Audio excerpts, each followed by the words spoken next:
Tim penyidik Komisi Pemberantasan Korupsi terus menganalisis sejumlah barang bukti yang ditemukan dalam penggeledahan yang dilakukan di kantor Kementerian Sosial.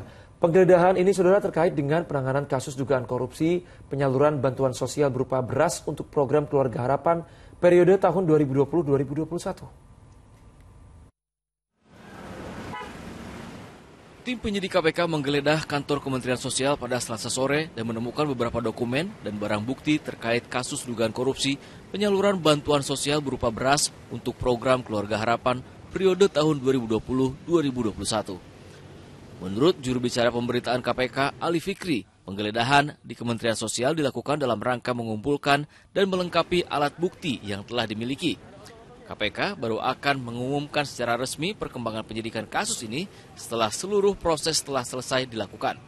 KPK saat ini masih terus melakukan proses penyidikan perkara dimaksud dan pada saatnya nanti kami pasti akan sampaikan pihak yang telah ditetapkan sebagai tersangka konstruksi perkara ini secara utuh dan lengkap termasuk pasal-pasal yang diterapkan.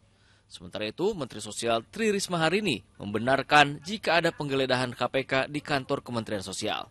Namun Risma menegaskan bahwa dirinya tidak mengetahui perihal kasus tersebut.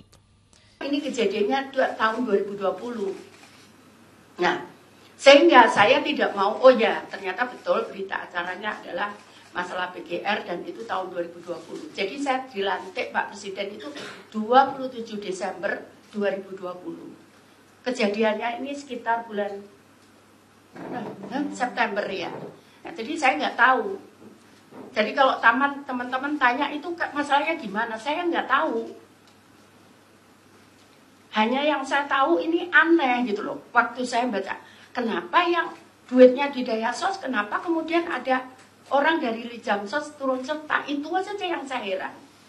Tapi kan saya tidak tahu kejadiannya tuh kayak apa. Hingga saat ini KPK belum mengungkapkan identitas para tersangka, namun telah mengajukan pencegahan perjalanan ke luar negeri terhadap 6 orang yang diduga terkait dengan perkara ini.